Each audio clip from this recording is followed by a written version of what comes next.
Frank, without further ado, I appreciate you hopping on. Why don't you give us kind of a quick introduction on who you are? Okay, well, I've always done some kind of fitness, especially martial arts. Uh, very focused in Brazilian Jiu-Jitsu these days. I've been doing it 10 plus years, and I'm 42 now, so uh, I'm looking to find a better balance between my jiu-jitsu and getting into having a stronger body, basically. One of my coaches told me one time that you can be good at jujitsu, but it's always going to help you to have a stronger body. Think of your strength, your fitness, your muscles as like armor. I got into this whole thing because of the D&D kind of angle, and I'm a fan of that. So I appreciate that.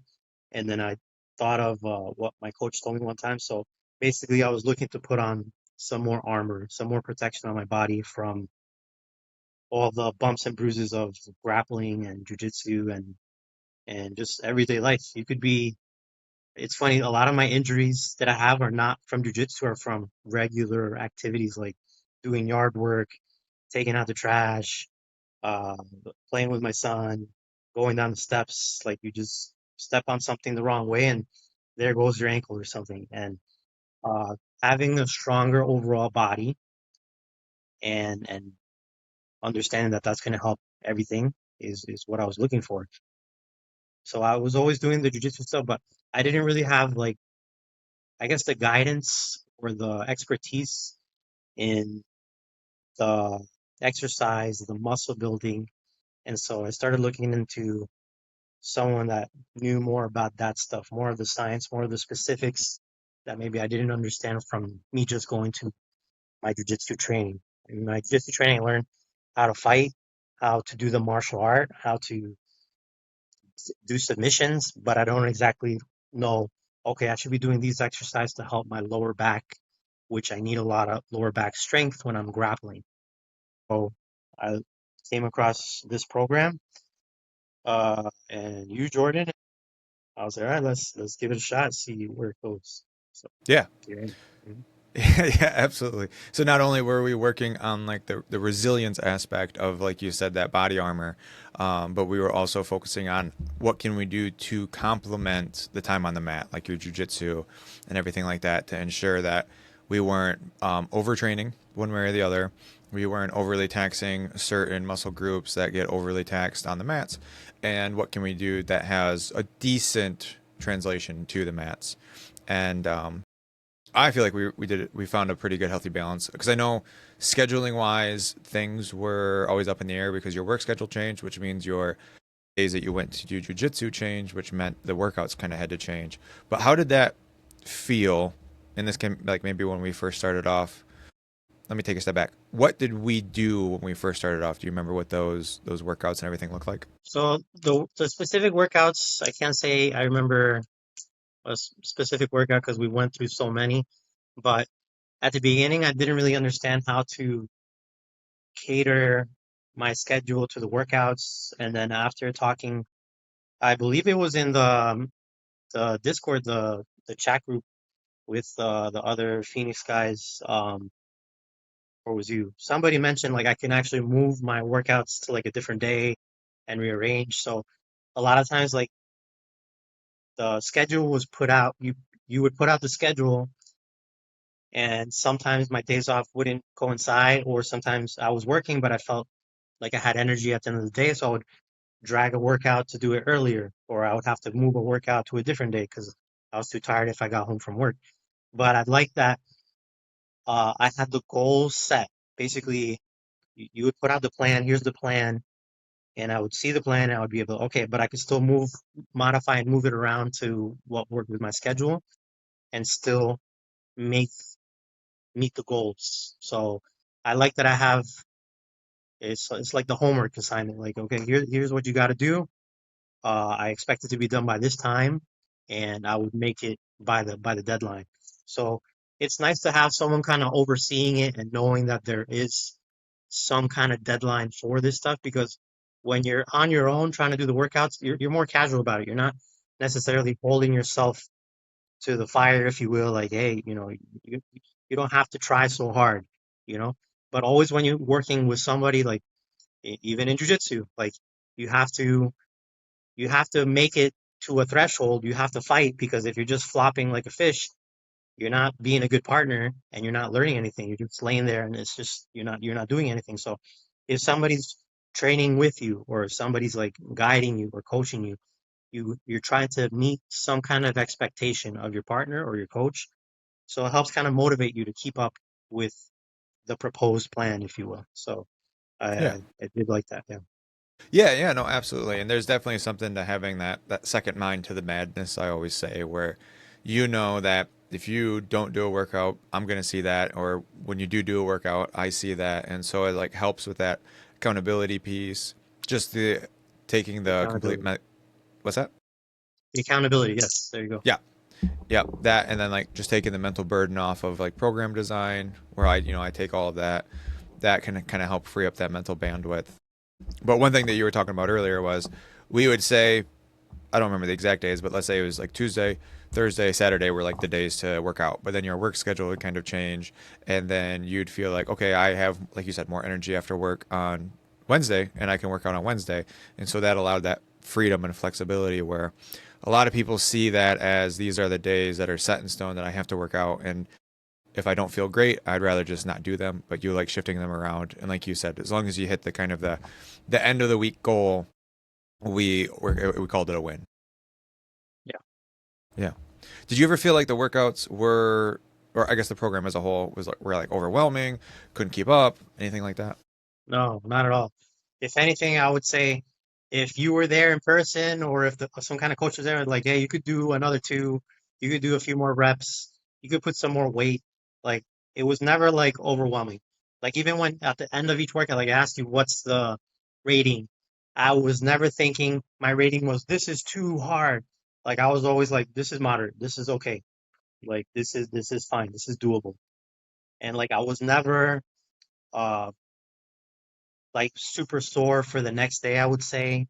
Like if I was doing like maybe consecutive jujitsu days plus the workout, I would feel a little bit sore, but never enough for me to say like, oh, I cannot do this today. I have to give up. Like this is too much. Never did that ever cross my mind. Nice. Good. Good. Yeah, because that's exactly where I want the workouts to be because they're rated on like a scale of like 1 to 10, with that 4 through 6 being that more moderate level. Hmm. And that's pretty much exactly where I want them to be. Because if I see them getting closer to like the hard or extremely hard, then I know we need to make some changes. And sounds like we were always within that 4 to 6 Yeah. moderate difficulty. Nice. What about nutrition? I want to touch on things there because you did some unique things that I really liked. First, let's kind of do an overview on what we did for nutrition, like what we focused on, and then kind of how that evolved. Then we can dive into some other things. Okay. So nutrition, I would say nutrition is always like one of the hardest parts of getting on some kind of fitness journey. That's a given for anyone from experts in this field, from beginners. This is always like the tricky part, like always like the part where are you meeting whatever you're trying to get to? And it's always like I had no idea how much protein basically I was lacking in my diet. Like I was always kind of winging it, if you will, like the average person, always kind of whatever's on the plate, whatever the family's eating, that type of stuff. And throughout these months in this program, like, you know, my family has noticed like I am not eating any kind of not any, but s- a very big difference in the amount of carbs that I'm taking in, and very big difference in how I'm more laser focused on I gotta get this protein amount in my body. And I think that has helped in a big way, like how my body feels throughout this whole thing. Like I have rarely felt sore throughout this whole training situation. I like, and I have to say it's probably because of the way I'm eating, probably because the way my body's recovering with all this protein that I'm worried about getting into me, and how much cleaner protein I'm looking into getting. I get it. There's people that want to be vegetarian, carnivores, whatever. Yeah. My family's vegetarian. I'm not, but I dug into more into heavy carnivore stuff throughout the journey. And I have to say, I've been recovering very well, very little soreness, if any.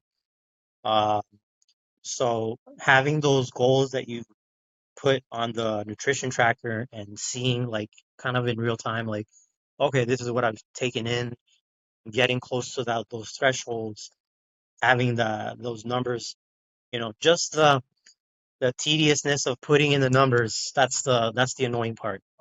That's the part, But, what else can you do? How else are you going to get those numbers in for someone else to see what you're putting into your body? It does help to take pictures of what you're eating. So if you're sitting down for a meal, take a picture of it because sometimes I'll take the picture and I don't have time to punch in the numbers. But then like at the end of the day or even the next day, like, okay, let me start putting in some numbers. I'm like, I can't really remember what I had, but if I look at the picture, I'm like, okay, I remember all the stuff I ate, and now I can put in the numbers a little bit better. Um, I like trying to get something that's always part of the meal that has a lot of protein in it. Like I like doing my shakes, and to kind of motivate myself, again the D&D Yeah. cook or whatever. I would start naming my shakes. So like a potion of charisma, a potion of strength, a potion of intelligence, bark skin, all the different potions. So I would kind of motivate myself like that. Like if I use different ingredients, I'm like, all right, this kind of reminds me of more armor, so I'll put some, call it bark skin this time because I'm putting more like pumpkin seeds in it and something like that, and that would remind me of that. So I was always looking to kind of play off of that and made it kind of a little bit more fun for me. And then that would be something like I would make a lot of it, like in a blender size, which would give me about three 16-ounce servings of a protein shake. So I'll break it down in 8-ounce servings. So I'll be like, okay, I had a serving for breakfast, a serving for lunch, a serving for dinner.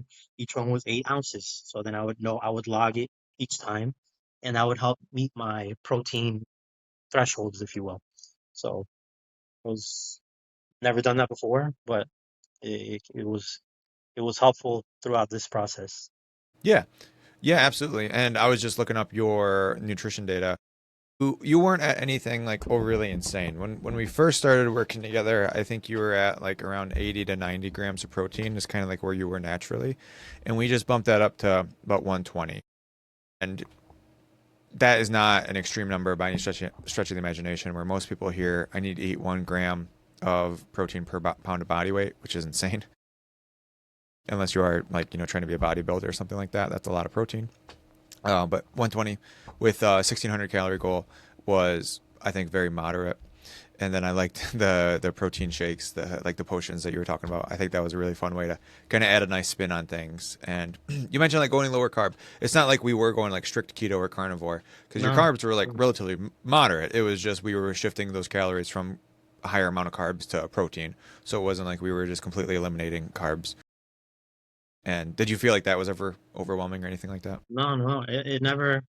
I barely even noticed like the change really because once I ate more of the protein, I didn't have like the stomach to eat the carbs from before. So I just would replace more of the plate with more protein and it was fine. It wasn't bothering me at all. If anything, like it just became easier to maintain because instead of like a plate of rice with the protein, I just won't even make the rice and I'll just have like some plantain chips instead in a smaller amount, and then with the protein still, and I would still get to the about the amount of same calories that I needed to get to, but getting closer to a higher protein intake, which is what we were trying to do. Yeah. Yeah, absolutely. And you talked about like the monotony of tracking, and I really liked how you said that just taking a picture first because the joke, the gram eats first, so you just take a picture of your food first. That's really good for situations where you don't have time to sit down and track, and really good for like buffet type style, which is like my kryptonite, right? All you can eat, time to win my money back type thing. But if you just take a picture of your plate at like a restaurant, something like that, you can always circle back to it. And Yeah. it is a skill that is built, right? The beginning, it kind of be monotonous, looking things up, but then you eat starting the same things and you start having this kind of backlog that you can always just kind of revert back to. So that way it gets easier and easier, and then it becomes more habitual, right? I was thinking, I don't know if it exists, if there would be an app like uh I do Pokemon cards a lot, and I just got into this app where I could scan my Pokemon card and it'll tell me like what's it worth, the price. Yeah, the And so I'm TCG player. scanning, yeah, I'm scanning all my cards now. I'm like, oh, I got some good Pokemon cards here. But if there's like an app that lets you scan your plate and it reads, okay, this is meat, this is carb, and then I don't know if that exists or not, but that They would be an they have idea. a bunch. They have a bunch that lean into AI for that, and a lot of times they're like highly inaccurate. Yeah, So probably. That's hard. Yeah. yeah, That's so like true. right now they're not overly reliable, but or, who's to say they'll be in a year with the way AI is going. Yep. But right now they're not amazing. I'm pretty sure that pretty soon our app that we use, Trainer Eyes, will probably integrate that in when it becomes more reliable and mainstream. Yep. Yeah. Cool. So let's talk about progress. So we had a good routine, focusing more on strength. Did some stuff at home. That was our main goal, doing it with like the dumbbells and stuff that you have. So nothing like again, always trying to be that 5 out of 10, nothing insane. Nutrition, relatively moderate, bumping up protein. Over the last 6 months, how has progress been, both like performance and like more qualitative versus quantitative stuff? Well, you could see it's hard to see your own progress because it's like somebody has to tell you kind of like, hey, you look different or something like that. Or the way I'm not sure if I would say I look different, but certain things like certain clothing that I wasn't able to wear before is fitting now, for example. I feel when I'm on the mats grappling, I feel stronger as far as like moving my opponents more, having more strength to lift them and control their bodies. I feel that more. Maybe easier to see is things like pull-ups. I feel stronger on pull-ups. I'm able to do more. My push-ups, I feel are I could do more, but not just more, just better quality as far as coming close to the floor. My back is straight more. The posture of the push-ups are better. Um, Certain exercises, I feel I could do maybe more reps or maybe at a higher weight, that type of stuff. Throughout the journey, there was some injuries here and there, nothing crazy. Like I'm going through kind of like a tennis elbow situation now. Um, but I still feel like overall stronger than when I started. More definition, like I guess you could say in my lats, in my neck, in my back, I feel it more. Um, so you can tell the difference. And it's not something like there's no magic pill for this stuff. It takes time. Like everybody wants the fast magic pill. There's no uh Super Saiyan, no fusion turning on and off. Yeah. Even Goku had to do a lot of work to get to where he's at. So but it shows like you have the plan, you follow the instructions, you follow the nutrition, and you just stick to it. And you have somebody kind of keeping you accounting for it, and you have the meetings to check up on the progress and stuff. So you know, there's no denying that you're gonna get results. You just follow the plan, you're gonna get results. How extreme you want your results depends on how extreme you want to do the workouts and how extreme you want to do the diet and stuff. But the average person wants like a moderate pace, I would say, which is I think where we pretty much went for.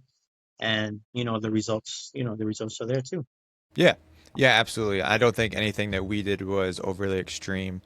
And then, like I said, with the flexibility of doing the workouts on the days that fit best for you, and we shifted them around as needed, I felt like that allowed for that freedom of like whatever work kind of dictates and stuff like that. And you're right, there's definitely different seasons in people's lives. Like, for example, my best friend's getting married on Sunday. And so people at that time, they like to kind of have a sprint to lose as much weight as possible to look the best for their wedding. He did not because he doesn't really care, and he's in fine shape. But that's a particular life event, and where us, it was just I want to be resilient. I want to have that natural bark skin where I'm not worried about getting overly injured, especially on the mats. And like you said, just in daily life, because like most people get injured outside of the gym, and so trying to have that anti-fragility mindset can be really beneficial. So how have your energy levels been? I know we talked about like increasing protein, and you said energy has like the workouts been feeling good, but like overall, how have your energy levels been? What is um my energy's always been pretty good. Like I've never felt like I'm dragging, like I don't want to get out of bed. I'm not motivated to move. Like it's always been, I'm up and I'm ready to go. Like most of my workouts are during the day, not the workouts with this program, but my jujitsu workouts, I would say. Uh, Mostly in the mornings, 8:30 in the morning or 10 in the morning or 11 in the morning. And the workouts that I do with the program tend to be more at night when everybody's asleep, when I don't have to deal with the family and I'm on my own at night. I wake after the workout at night, I feel fine. I don't feel sore to get up and start the day. Uh, I can't say my energy levels were bad. They're always good to go. Can't remember a time where, and I don't even remember being like throughout the whole journey. I don't think I can say I was sick or had like a cold or a stomach ache or something. Oh, I had some cramps from the sit-ups one time, maybe two times. I was doing the sit-ups. It was like a series of ab exercises and then just mega in the ab area. Like I would just collapse. Like, oh my God, like super bad. Like the cramps that you get in your calf, the back of the leg, like that, but in your abs. Like, oh, this is horrible. But just drank some coconut water, things like that. And that was far, not very often, but that was yes, that was a trial right there. Yeah, yeah. Obviously, that stuff like that might happen, and I know you were leaning into coconut water more so after that, and it seemed to help. Yes, definitely. I put it in all my shakes now. Nice. So instead of the water, I just put a lot of coconut water instead. At least like probably like 24 ounces of coconut water in my stuff. And been working out so good. Not getting really cramps much. So yeah. Cool. Cool, cool, perfect. What would you say for somebody who is maybe traveling down the same path? They want to focus on that anti fragility, that resilience, and maybe improve their game, either in like a martial art or even just activities of daily living. If you're not sure about this stuff, if you've never done it, I've never done a program like this before. This is the first time I did this. And I was interested in trying it out and see how it would go, and I'm pleased with the progress and the result. I would say to anybody, if you're even thinking about it and you're not sure about it, just go for it. You know, don't think too much of the price or the time it will take. I'm not sure if people are more afraid of the time or the price. I would guess that might be the top two reasons people would say I don't want to do something like this. And I understand both, but just if you've never done it and you're interested in it, I would say just go for it. So at least you could have the experience and say that you did it, and you're never gonna regret going through something like this. I appreciated the coaching, the effort on your side, keeping track of everything, following up. Um, I've never had that kind of interaction from a coach in this field, if you will. I've always done fitness and martial arts, but the way it works for me is like I go to the class, do my stuff there, and then I'm home, and then that's it. There's no kind of follow up type of thing. When you go to class, you can say the follow up is, do you remember the workout that you did yesterday, or whatever the case may be, and you train like that. This is more like kind of follows you. It's always kind of like hanging over you. Like uh, you want to be a little bit more responsible and conscious as to what you eat, how you train, because you're doing it on your own. Nobody's watching you if you're doing those push-ups. Nobody's watching you if you're doing those pull-ups. You are holding yourself accountable. And if you're just punching in numbers just to punch in numbers, you're just hurting yourself. What's even the point of doing this stuff? Do do a program like this if you want to prove to yourself that you can, go through something like this, make it out the other end, and hopefully get better for it. If you're thinking about it, just do it. Just go for it. You're not going to regret it. Uh, it's going to be worth your time, definitely. Nice. So go for it. Nice. Awesome. I appreciate that. And there's definitely, you're right. There's definitely something to having that time commitment. And I think a lot of people lean into that because that's an easy excuse, right? I don't have the time. Where you were able to navigate a full time job, multiple jujitsu training sessions a week, a family, and workouts to where sometimes you're working out later at night after Yeah, work and I work out still sleeping. exactly. My shift, I'm a shift worker. I get off at work almost at midnight, so I'm home at midnight, and I still have the full day. I still wake up like at 8 o'clock, 7 o'clock in the morning, do stuff with my family before they go to work or school, and then I have my time frame like up until about lunchtime is when I have time for me. So I still have to do laundry, yard work, dad stuff, taking care of a dog, all the regular stuff that comes with being a dad or a martial artist. I got to go train, teach martial arts and stuff like that. All that stuff is still happening. And then I still go to work and then come in at midnight and then I have this workout on my schedule. I'm like, okay, all right, let's do it, Yep. and it's not like my coach is there like, hey, ready to go, let's do it. No, there's nobody there. It's like you have to uh, have that motivation to be like, all right, I'm trying to stick to the schedule. I see it on my game plan. Let me do it now. I know it's late, but you know, uh, I just got to get in there, get it done. And if you feel like I have to move it to the next day because maybe it was a bad day at work, maybe a lot of stuff happened, or whatever the case, I can just shift it to the next day. I'm like, all right, I'm gonna just go to sleep now and then get it done in the morning or do it the next day because I'm not working the next day or something like that. But uh, it's you have to do your part too. Nobody's gonna do it for you. That push up is yours. Nobody's gonna do the push up for you. Yeah. You gotta do it. You gotta do it.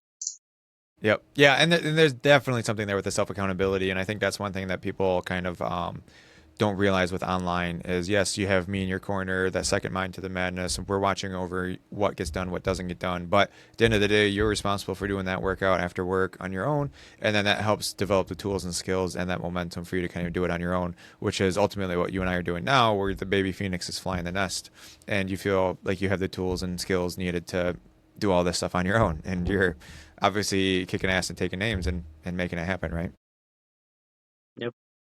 Nice, nice. Well, cool. I think that's it. Any final remarks? Anything that we haven't covered? Anything that you want to say? Anything you want to say to the camera before we hop off? So it's funny. The name the name of my school is the Rise. Something like a phoenix arises from its ashes. Yeah, You know. So that's where the name came from. Is coming from rebirth like that. yes. So I appreciate that name. I like it. Um, like I said a little bit before, if you're thinking about it, go for it.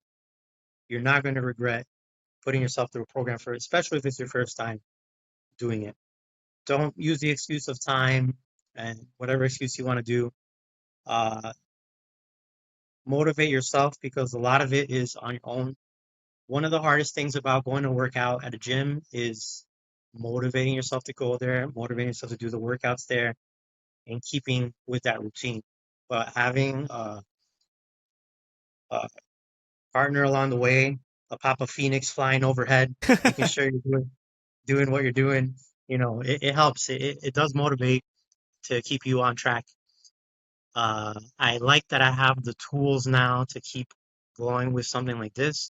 I understand more my nutrition. I understand more about workouts. So it gave me a pool of knowledge that I can pull from. Uh, I can be the baby phoenix flying the nest now because I can flap my own wings now, if you will. So this was a great journey. And I appreciate, your efforts and the work we did with this thing. So yeah. Well, well, perfect. No, I appreciate those kind words. And like we said, you're the one that was putting the effort in. So none of these results would have been possible without you actually doing the effort. And so keep that up. Like I said, you're going to be absolutely crushing it now that you have these good foundation kind of built. And then I think that the world is your oyster, so to speak. Well, cool, cool, cool, Frank. I guess until next time.